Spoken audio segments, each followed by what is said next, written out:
What's up, guys? Wanted to make a quick video here about the United States Postal Service 473 battery test, proctored exam, whatever you want to call it.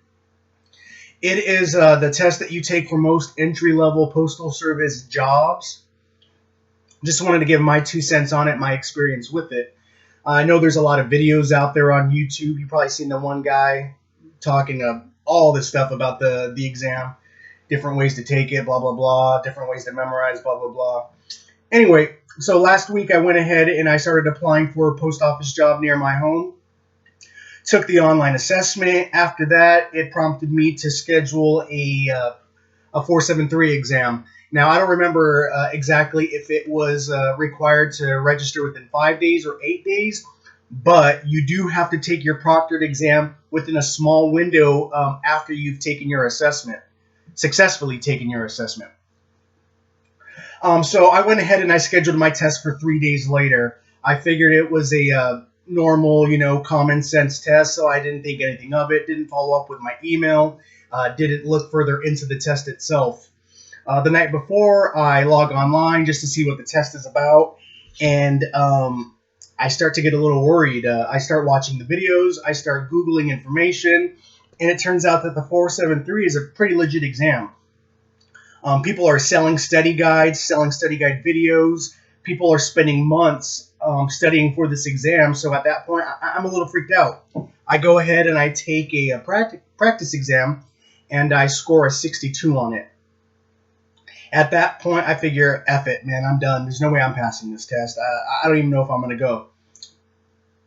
Friday morning comes around and I decide, you know what, I will go take the exam. I figure the worst. I figure I'm going to fail.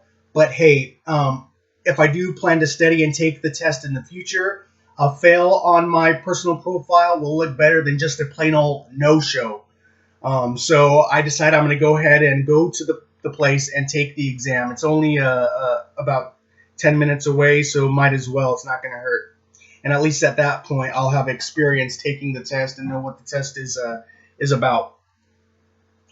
So now, if you're watching this video, you more than likely have seen other videos or seen other practice forms online. It's all the same.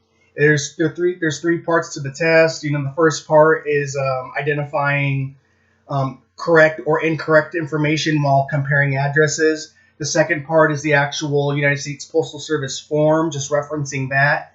The third part is using a grid and memorization. I know there's no way in hell that I pass this exam. The first part, I missed a couple questions because I was so focused on time that I didn't scroll all the way up and all the way down while taking the test. Now, let me tell you, even though you hit next to go to the next set of questions and you you get to the next set of questions, you need to scroll all the way back up because there's one hiding there at the top. I missed a couple of those. And then the second part, the form part, that's easy. That's really easy. You'll have time left over, so you should score you should get 100 on that. The memorization, the grid and the memorization, there's no way in hell that I pass that. I'm not somebody with what is it called, the eidetic memory. I don't have that. It takes me hours or even a day to start memorizing numbers, names, addresses. So I know I failed. I mean, I tried to come up with a way to memorize the stuff, but it just didn't happen. I mean, I was even looking at ways to kind of like maybe smear the answers on the desk, like in sweat and try to keep it there, like right on the mouse pad. None of it worked, and I figured, you know what, just screw it. Just fail the test and go home. Anyway, I finished the test. I don't check my email right away because I don't want to ruin my day. It was a beautiful day out in Southern California this past Friday, so I figured, hey, you know what? Check it a little bit later and just enjoy the day that you have. So I decided to go into my email later. I checked my score, and I'm just shocked.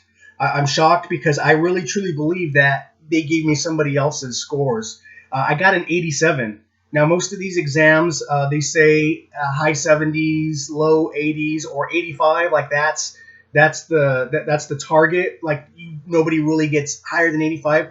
That's BS. I got an 87, and the reason being, and this is the most important part that I want everybody to understand, I truly, truly believe that it is because of my assessment score.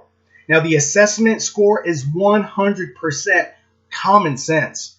Common sense. Now, you need to answer these assessment questions as if you're the manager looking at an employee. So if you're a manager and you're looking at a potential employee, how do you want them to answer these questions? Everything needs to be in the extreme. You're either very likely yes or very likely no. No moderate answers, no somewhat yes, no somewhat no, no neutral. You need to answer in the extremes. I think one of the questions was something to the effect of, you are on your way to a meeting, but you see a coworker in need of help. Do you help the coworker? And in your head, you might answer neutral because you don't want to be late to the meeting. You may answer no because you don't want to be late to the meeting. You may answer somewhat yes because you have reservations about helping. But if you are a manager and one of your employees needs help, you want another employee to help that guy right away. So everything is either very likely yes or very likely no. I truly believe that my answers on the assessment rounded my grade up, brought my grade up to that 87, because there's no way in hell that I got an 87 on the 473 exam alone. So what I'm trying to tell you is, before you take your assessment, before you go into that proctored exam, you need to make sure that you answered your assessment questions successfully.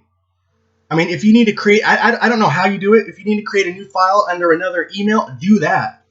But before you take the assessment, it is that important. It's all common sense stuff. I mean, I know not everybody has common sense, but these are just basic common sense questions.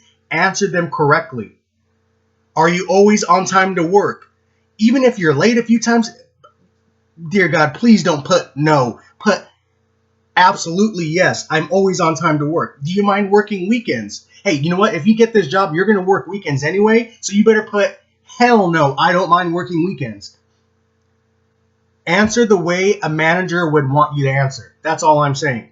Because if you do great on the assessment, it'll make up for your mediocre 473 scores. I'm a perfect example of that. Now, I know that there's other videos and other exams out there, websites out there that are trying to get you to buy their product to help you get a successful test score. And I don't want to knock their business because, I'm sure that stuff does help. But number one, you need to have common sense. Answer the assessment questions with common sense.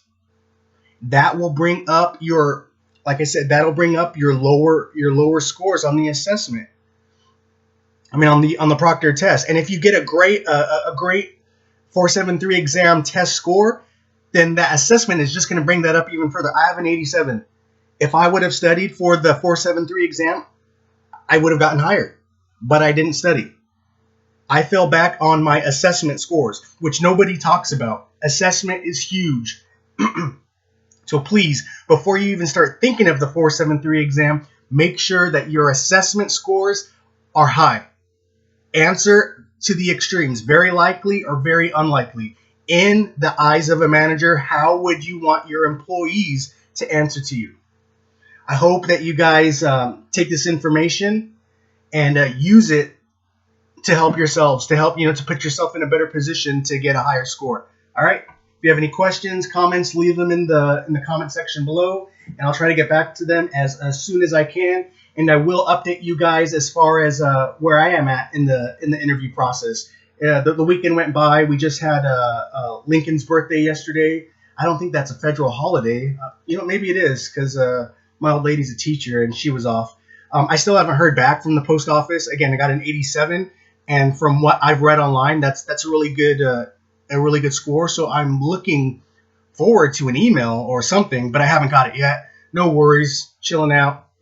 But yeah, anyways, hit me with any sort of questions you have. I'll talk to you guys later.